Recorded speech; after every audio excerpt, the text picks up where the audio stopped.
You are watching William Patterson University Television.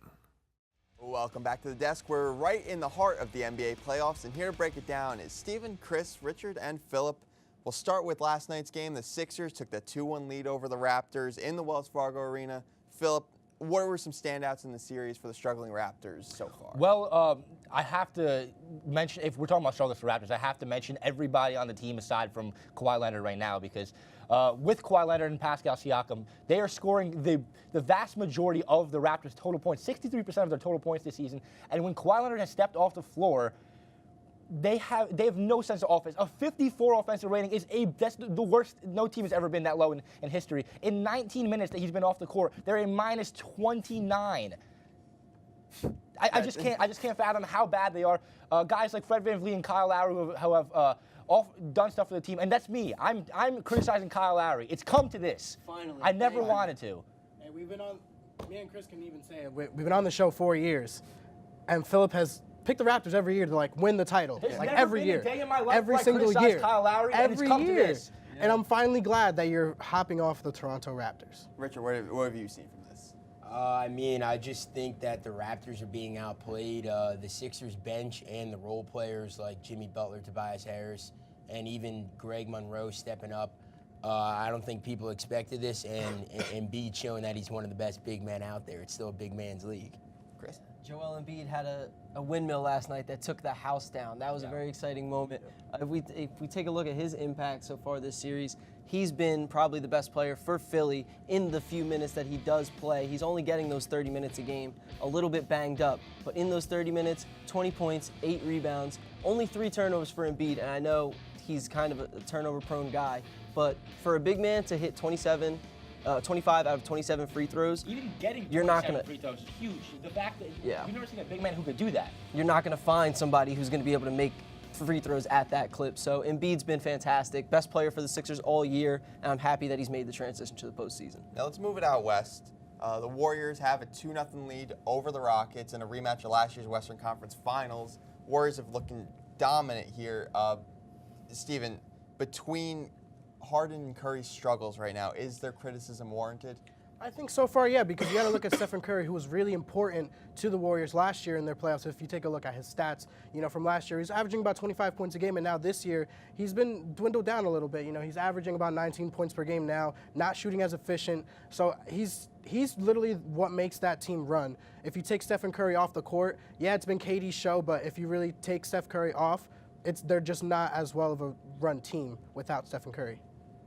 My major criticism for Curry is just the fact that you're kind of fading out and letting Durant do this, but this could be the last time that you even have Durant on your team. So why not give it, go at it with Durant? You guys are a great duo, the best we've seen probably.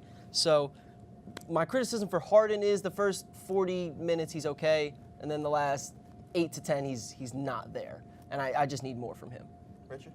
I got a little less criticism for Curry just because of the amount of superstars the Warriors have. I mean, it's hard to find your shot when somebody like Durant's giving you the type of numbers he's been in the playoffs. But my criticism for Harden is you don't show up in the playoffs. You could do whatever you want in January throughout the season, but that's not going to cut it. So, Philip, you good there? No. It's a good thing you mentioned that, because a guy like Kevin Durant, who's gotten so much praise in the playoffs, compared to a guy like James Harden, who's gotten so much criticism in the playoffs. I mean, if we look at their stats side by side, they're pretty much identical. Both averaging 32 points per game. They both taking the exact same amount of field goals, and both made the exact same, Kevin Durant made slightly more field goals, but James Harden's getting the line. His higher true shooting percentage, shooting more efficiently. Rebounds are almost identical. Assists per game, Harden's got that. Turnovers per game, it's almost identical there.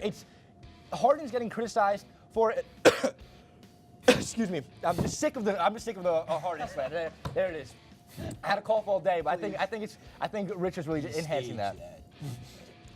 Everything is cool, but it's the difference between opening the game and closing the game. Durant puts an exclamation point at the end of the game, as opposed to James Harden, who kind of just fizzles out and fades out. It's a lot easier to close the game when you have Thompson, Durant, Curry, Iguodala, Draymond Green, all the 5 of those guys on the court. Regardless, James Harden, he's going to be taking the last shot in the game. They're doing double, triple coverage on him. Every defensive scheme is aimed at James Harden. It's not the same for the Warriors. Look, James Harden can do this all he wants. It's all going to come down to Chris Paul. It's going to come down to Clint Capella, Kenneth Faried, PJ Tucker, guys like that. Because if James Harden, he can average 50 if he wanted to, but they will still lose to the Golden State Warriors. Clint Capella, it's going to come down to all the supporting cast because that's what it always comes down to. Even last year, Harden showed that he can play in the playoffs. Last year in the Western Conference Finals, now in the semis. As long as everyone else is doing their part, they will be fine. It'll probably go 6 or 7 games if everyone else is playing fine. So it's going to be tough. It's going to be tough. That's all it boils down to. And you know what's going to be tough right now? Saying goodbye to all 4 of you here on the desk. Just starting with Steven, you and I produced the basketball block last year, the tag team champs.